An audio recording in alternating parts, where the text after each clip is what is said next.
Welcome to the HFMA Talk podcast, the podcast for NHS Finance. I'm Alex Hunt, Content and Social Media Executive at the HFMA.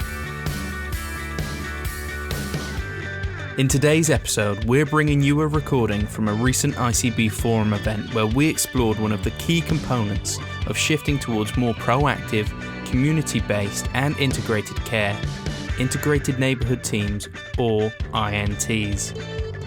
INTs can reduce reliance on secondary services and help to improve population health, but making that shift a reality takes leadership, investment and a real focus on adapting to local needs. Katrina, Percy and Martin Almond from the National Association of Primary Care share their insights on what makes an INT successful and the crucial role that integrated care boards can play in enabling innovation and integration. Let's join the session.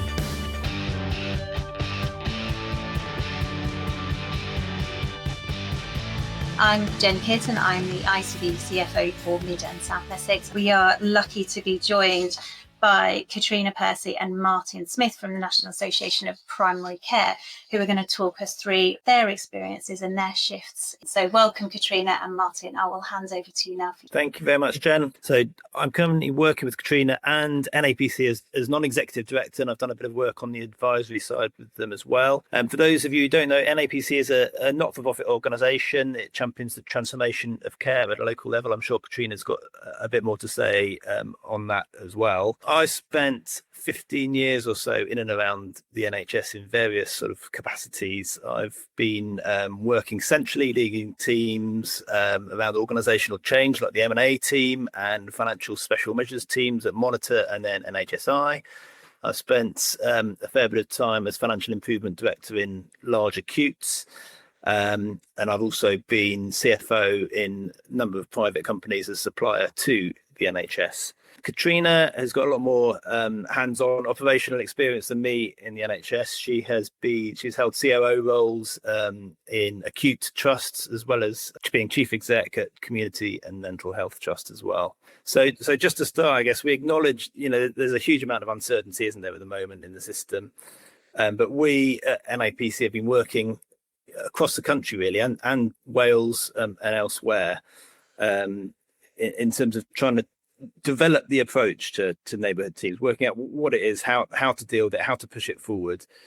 We've talked to a huge range of shareholders, stakeholders from the sector straight all the way down to those working on the front line.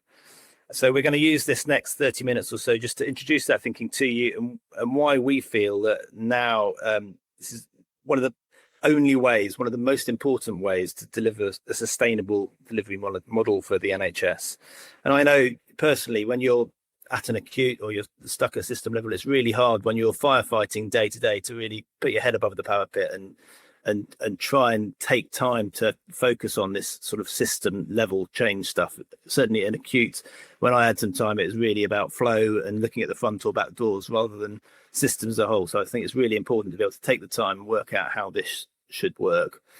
So Katrina will talk you through the integrated neighbourhood model just now, which fundamentally changes how and where care is delivered. And we have evidence, having done the work we've done, that it will improve outcomes and reduce waste and duplication. But most importantly, it will engage and activate staff, which provides benefits in many different ways. It really does provide a change in mindset, which is really needed to push this approach. So Katrina, over to you. I mean, as Martin said, I worked in the acute sector, and at that point, I thought community services were just all about servicing the front and back door of my hospital, if I'm honest, and that good integrated community services meant flow in the hospital worked well. And then I shifted out to running community services, and I guess in a way I still thought it was about driving productivity to do that bit better. But in recent years, I've had the opportunity to work with NAPC colleagues all around the country on this agenda around population health improvement. But I've also had the opportunity to look at some of the global health systems, the most successful global health systems with some of our colleagues at NAPC.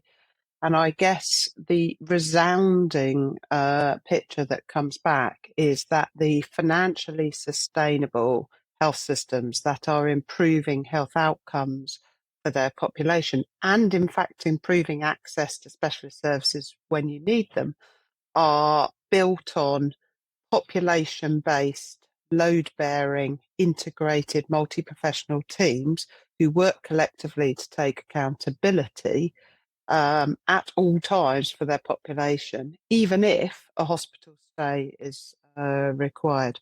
So, as you'll know, and many of you will be involved in drafting around the 10-year plan, NHC priorities coming out at both a 12-month and then a longer time period. And as you'll know, this is going to be writ large in the 10-year plan. I think the only debate is whether this is almost the only umbrella heading, creating a neighbourhood NHS, or whether it's one element of the total jigsaw. But the conversations I'm having are all about how the creation of these population-based teams taking accountability, or a neighbourhood NHS, depending on how we want to describe it, gets seen as the 10-year vision. But I want to stress at this point, because people start saying, oh, 10 years, that's so far away, we need to deal with today's problem. The thing that is very, very clear, the evidence is very clear. If you could create teams in the next few months, and I'm going to talk about how you do that, you'll have an impact next winter. This is not only waiting to see gains in some long-term preventative public health space. The gains will happen next winter in keeping people out of hospital, in their own homes, dying at home.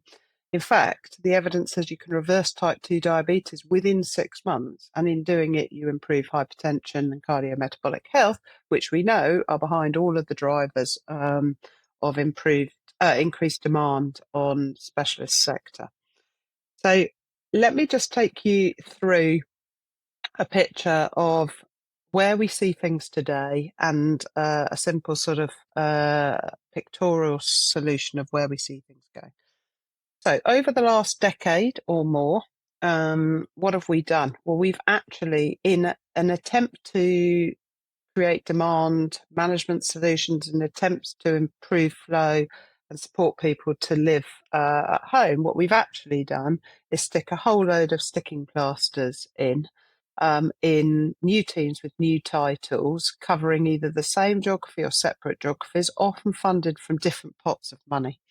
So whereas historically, sort of a decade or two ago, you had strong general practice with community nursing, social workers, as they were called, social care teams, health visiting, etc., all sat around a registered population. We removed all of the bits that we put into traditionally community providers and social care providers. And secondly, then, rather than build those teams, what we've done is try and stick all these sticking plaster solutions on. Whenever we go into work in whole ICB systems, one of the things we do is get the teams to look through how their resourcing is being used.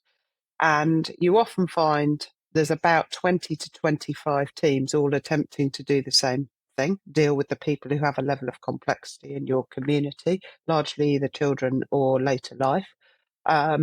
And often you'll even find the sort of 3 teams called the frailty team. And when you talk to the frontline team, none of them actually know what each other do. They don't know each other.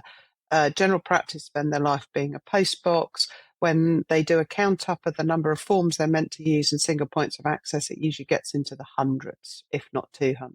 So we have, in an attempt to enable people to stay at home, what we've done is create this enormously complex, fragmented, siloed system. And it's highly unproductive and actually deeply unsatisfying for a lot of the teams working in it, that referrals getting pushed all around the place, very anonymous. And we actually know the other piece of global evidence is that continuity, both amongst the teams, but amongst the higher need complex population groups, as well as the general population, is what reduces demand on specialist or secondary care services. And that's mental and physical health services. So what are the leading systems doing? The leading systems are saying, effectively, we're not going to stick any more sticking plasters on. In fact, we're going to rip all those sticking plasters off, and we're going to align all of the resources around defined populations. It was interesting to see that sort of capacity and resources coming up your barriers. I don't think Jen called it that, but the barriers list. And I think we would argue there is actually an enormous amount of resources here. In fact, we've been piling in additional resources, both in secondary and primary and community care, but we're not using them in an effective way. And that's what the frontline teams tell us time and time and time again. And to be really blunt, there are no exceptions. Even when you go to the high performing systems and you go and speak to all the frontline teams, you hear the same story about the lack of cohesiveness of working and people being handed off through different parts of the system anonymously. So the leading systems are now saying, let's rip all those sticking plasters off. Let's take all of that resource that exists in primary, community mental health services, aligned with our local authority and voluntary sector partners. Put the local community at the heart. Natural communities is often what we talk about, and create a single team that will be multidisciplinary and that will cover that population. Now, of course, you could sit there and tell me, yeah, but GMS contracts get in the way and we have to count the number of people on our virtual wards. We can't possibly do that. So it requires a level of maturity within a system at a leadership level as well, that says, how do we overcome a lot of these barriers that are existing from enabling our teams to flourish and get the best outcomes for their population? And I'm going to move on in a moment to the how. So a couple more points on this. The first, everyone says, well, what size is the community? And if I'm honest, when I sat in a big trust, scale was everything. I thought, you've got to have scale for resilience. You can't have small teams. And I have completely changed my opinion from seeing some of the best teams I've seen in the country, is that what I see as the deciding factor is where your natural communities or natural populations live within the geography that you cover. And in fact, I was in a discussion in London yesterday where the team were arguing London's actually no different. People may be slightly more mobile and the boundaries may not be as neat because people move across, but there are still very natural communities. But you have to know the population you're responsible for. So we often say that if you're willing to go 80-20, in most places, if you start at a registered GP population, then you've got pretty natural communities and you can build up where you've got obvious reasons to cover more than one GP practice. But you've got to know who you're accountable for. So that registered population, natural community piece is very important.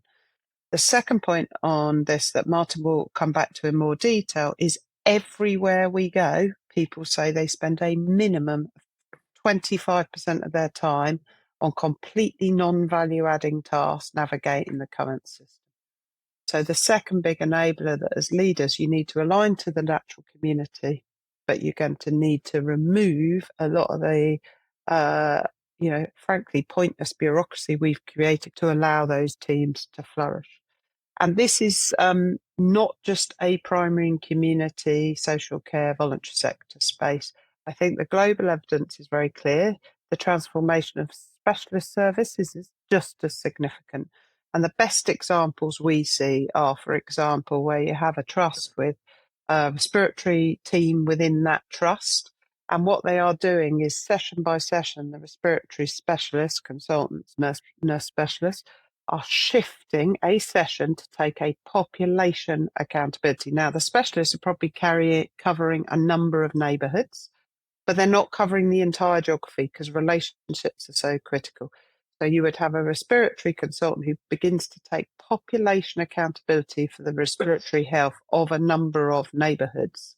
And their sessions are beginning to shift from sitting in a clinic with anything that gets chucked over the wall to them, be more proactively working with their generalist integrated neighbourhood team against a very clear dashboard. And I'm going to come on quickly to talk about how you make this happen. But that's how we see the specialist to generalist. Of course, you want only one outpatient process. I mean, we do need to rewrite the 1948 model of primary to secondary care referral. We've not fundamentally changed it literally since 1948 when the NHS was created. But we need to probably have one new approach to it, but that doesn't take away from needing a population focus and relationships. So that's the broad from and to community services, general practice, PCN, community mental health, older people's mental health, talking therapies, MSK, are broadly the NHS services, all community services, unless you've got some very particular specialist ones, all those labels coming together into a single team. So I will then say, how are we seeing this happen? And I was going to do this at 3 quick levels. Broadly, what does the delivery plan look like? Well, there's 2 timescales I think you need to hold in your head. It's this 10-year that is a bit more uncertain. We don't know the exact trajectory to get there, but it's what are we doing in the next 6 months that will have an impact that is taking us in broadly the right direction. And there's basically 3 areas, as I've been alluding to, where I think that action needs to happen. And the one that I'm really honest, I'll say, people miss out is doing anything with frontline teams. And nothing is going to change in our care model delivery unless we enable frontline teams to change how they use their time and their resources. So the first piece we say is do a rough alignment of all those services around your communities. It won't be perfect. Do a rough alignment. And the first action is about getting those teams together and getting them to start, frankly, getting to know each other. There is complete paucity of relationships and trust. In fact, we've made it worse than that. That's not my job. You've got to go through here. You've got to send a referral there. So map out your teams, map out the populations they cover, map out the rough workforce alignment, and then start building the relationships at that front line and galvanizing them about the why, what, and how things could be different to improve outcomes. There is then a sort of integrated provider, let's call it. And of course, this has got to be in partnership with local authority. But if we focus for now on the dramatic opportunities just for the NHS element, there is a sort of integrated provider solution is broadly what we're seeing build between primary community mental health. That sort of solution as a sort of collaborative approach to lead this. There's a massive leadership development task. But we want clear metrics as well to measure success. So we've got draft dashboards that we've come up with. And of course, they've got to measure metabolic health and risk management towards the sort of longer term. But actually, what Martin will show you is just by starting managing the activation engagement of your staff and patients, you start seeing impact. And of course, you want to measure the number of people sat in a secondary care bed that should be in their own bed, but you're flipping how you reverse it. So the big thing here is this accountability shift to these integrated teams. So rather than 600 people sat on some sort of delayed discharge anonymous list where someone's racing around a hospital trying to push people out, accountability sits with the local team saying they live in my community and I am taking accountability to bring them back home as fast as possible in the most appropriate way.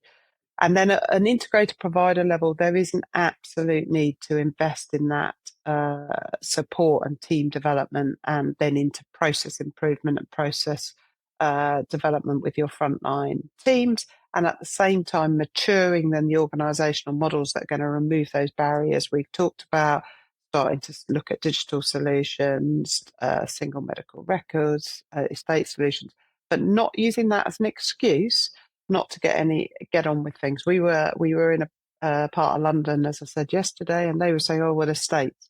And as we turn around, we're not going to solve estates even in the next 5 years, let alone the next 1 year. So what else can get done with the workforce? And there's a huge amount. And I guess the final bit talks to all of you specifically around your role at ICBs. And I think our understanding is even as we go through the shift in role of ICBs, 10-year plan, there will be an accountability at that system level through ICBs for enabling those first 2 left-hand columns to happen and enabling those providers to come together and think about how they shift their focus, who is getting up every day in your provider systems to make this happen in the same way they do waitlists or UEC work. Because the lack of focus and prioritisation to this will mean we'll never have a sustainable health system. I think then there's this big role about partnership with local authority. And then I'm sure Martin will touch back on this, the how are we moving resources. So I'm just going to land where I started, is that the best health systems in the world spend more than 50% on these population-based teams and less than 50% on specialist services. And the NHS is far the other way. So how are you building a financial plan for your system that is brave enough to invest in the right place, not another sticking plaster, panicked winter plan of yet another frailty or complex care team to try and improve hospital flow, but preventing demand into hospital in the first place by taking a proactive approach with your integrated primary and community or integrated neighbourhood teams who take accountability for their population and managing the health and use of resources for that population. The NHS Finance Event of the Year is back. The HFMA annual conference returns to London this December, bringing NHS finance professionals from across the UK together for 3 days of insight, collaboration and networking. Expect inspiring keynotes from healthcare leaders, engaging panel discussions, and the chance to connect with colleagues to discuss shared challenges and to celebrate the best of NHS finance. Early booker rates are available until Monday the 30th of June. Book before then to get tickets to the biggest HFMA event of the year. Visit the link in our show notes to find out more and to book. Now, back to the show. And back to you, Martin, to pick up some of the evidence base. Great, thanks, Katrina.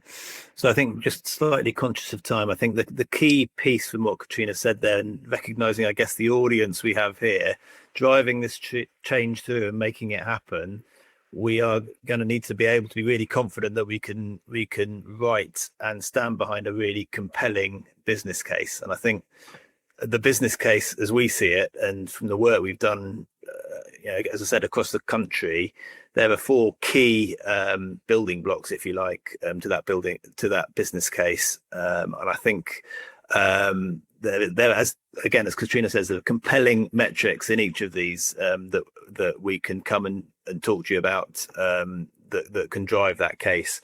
So all the way through from activating staff, increasing productivity, reducing sickness, all that sort of piece, over to the duplication, the pointless task that Katrina was talking about in the top right there, in terms of integrating, reducing the handoffs, reducing that sort of level of waste, through to then activating citizens and encouraging citizens to take care of themselves and drive what their own needs are and make us aware of that, through to integrating communities there and driving a fundamental different change in the way this is provided. So, as I say, I think we're really confident we can provide metrics, data, analysis, workforce planning around all this that really demonstrates that sort of level of benefit. Thank you. Thanks, Katrina. Thanks, Martin. That was really helpful, really interesting.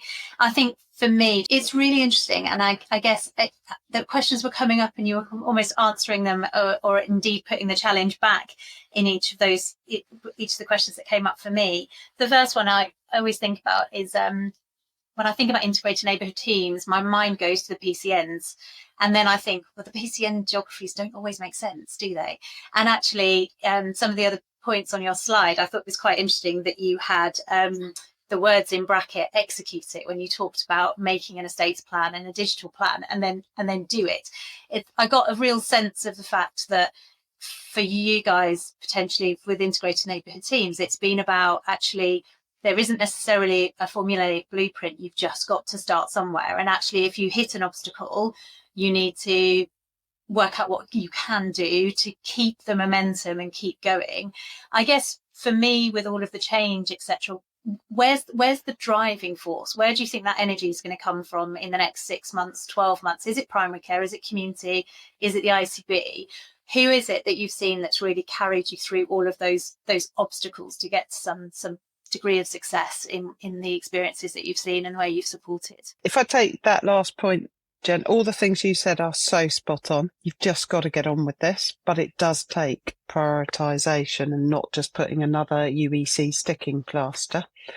And these teams have been so broken. And I'm pleased you said the point. This is not about PCNs changing how they operate. This is about bringing all of those resources, of which, by the way, there is a lot of capacity, a lot of wasted capacity. One of the things I often say that I didn't say so far is do not invest in any new roles. in the short term, because there are plenty of people just being used very, very badly. Where is the who's the person getting up every morning and making this happen? Yeah. I think historically that has actually been very varied between the ICBs, often the community, and if it's a community mental health provider, but community provider, sometimes it's a community acute, but often those are actually, if I'm blunt, some of the most challenged, because they spend their whole life spiralling with just the acute bit and haven't made the gain of their community services. And occasionally there is enough galvanisation of primary care. The problem we find with that is you could write Claire Fuller's stock take hundreds of times over of individual examples where you had a brilliant GP practice who worked with their partners, but it's never done systemically across that whole bell curve of practices. So historically, it's tended to be either ICB or the sort of community provider with primary care.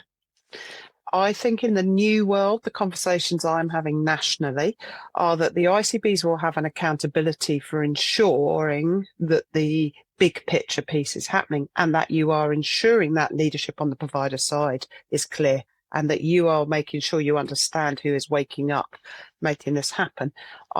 If I were to bet, I think the most successful models will be a new version of an integrated primary community provider, hopefully with the mental health in, because it's mental and physical health, partnering in provision from local authority and beyond. I think that's where the best solution, and the people are now into thinking about how's the form going to enable the further functional change here, are talking about almost reskinning the use of a trust and reconstituting its leadership around primary care as well. And without legislative change, it is slightly complicated how you can allow primary care funding to flow through to have a single pot, but you can do it. There's workarounds that we can talk to people about. So I think that is most likely where the leadership will come from. I think PCNs, to be slightly controversial, I think they end up sort of dissolving as a result of this, because something else replaces them, the next iteration of a team. And at that point, boundaries will need to adapt if they've been illogical. We've seen market towns where practices hate each other and they're in two PCNs. Well, frankly, that's not going to be good enough going forward. But I think my big stress to any of you here from a sort of big NHS background, organisational background, is this is not all about scale. This is actually about localism. Hopefully I stress that a lot. So we've got to, as trust people and ICB people, put that thinking aside and lean into more localism. But in the same way, primary care is going to have to meet us halfway. So I think using trust as the delivery vehicle likely looks the most logical, but it can't just be a community trust takeover. It's a complete rethink about what the leadership model is and flipping it. So it's all about frontline teams. But I think the ICB accountability will be identifying all of that. And then the pieces Martin was talking about, the modelling through a financial plan that says, how are we shifting our resources over time and how are we holding people to account? And you'll have a single entity through to the front line to do that in that new model. That makes sense. And Jen, just to reiterate your point at the start there around tailoring, I think where maybe programs in the past have gone wrong is just to try and impose a sort of blanket approach, a blanket structure, a blanket, it just hasn't worked. So I think if you think about Katrina's sticking plaster and all the pieces of the puzzle all over the place, they're going to be different in each place, and the needs are going to be different in each place. And so something I think we feel strongly about is it needs to be tailored to the individual place. So it's not going to be one specific, exactly the same answer in all cases. Yeah, I think it's really interesting, and I think one of the things that I'm hearing loud and clear is that need to change a narrative, and actually that's quite exciting at the moment, because we're probably in a place where actually it's a good time to make sure that we are engaging and changing that narrative in the right way with all of the other change that's happening. So I think that's great. And I definitely echo your point about financial sustainability. We almost compartmentalise, don't we, around what's happening in the hospital and who's sorting out the front door and who's sorting out the back door, rather than really galvanising around everything. So thank you. Grateful for those answers. Is data sharing a barrier, and has this been able to be overcome in most cases that you've experienced? When we talk about the barriers, usually we're about to do this session here, we always say, tell us about the barriers that aren't around data sharing, because it comes up all the time. And of course it is a barrier, but I think it also becomes an excuse, not from just cracking on. We often advocate, well, we always advocate an approach that isn't massively data heavy at the beginning, because the frontline teams know what the issues are. They know where they're waiting unproductively. They generally know the more complex patients. And if they just start talking to each other, there are some big systems that are being quite pragmatic. Like we said on the digital, just get on and do something. So step one, so there's a couple of big systems saying we're going to move all our community staff onto the primary care system, or systems, there's only two of them, because that will be better for the staff and better for the patients. It might mean we can't count little bits, but frankly, were we doing anything with the counting anyway? So there are a couple of big systems who are on the verge of making that decision, moving to a single record system. And then a third one I was hearing about yesterday, who said that what they'll do is just recommission an entire primary community system, not an acute one that gets brought over for the states, but actually commissioning what's needed. But I think honestly, the biggest message is don't start with data sharing being the barrier. Get your teams together and get them talking and get them building relationships, and they start finding a way to make it work. Do something simple while you solve the bigger picture issues.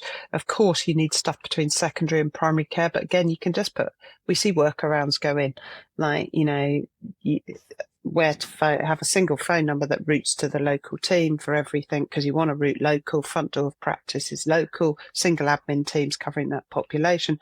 This person somehow navigated their way still to hospital. Let's route them back to a single team. So, it's and no one has solved this universally that I know of. Maybe some place that I've not seen in the country, but the places who are more successful don't let it become a barrier, the biggest barrier. A bit like estates, do what you can and progress. Yeah. Brilliant. Thank you. Thank you very much. I guess the key messages I'm taking away is this is about people coming together to care for people, and actually we've just got to find a way through and keep going and keeping that momentum and keeping that leadership, because actually it's the right thing to do that's going to make the shift and make the change. So thank you very much. Thank you to Jennifer, Katrina and Martin for their insights. If you enjoyed this discussion and would like to find out more about upcoming events focused on integrated care, visit the events section on the HFMA website. That's it for this week's episode of HFMA Talk. Thanks for listening. Don't forget to subscribe so you never miss an episode. If you enjoyed the show, we'd love for you to leave a 5-star rating on your favourite podcast platform. See you next time.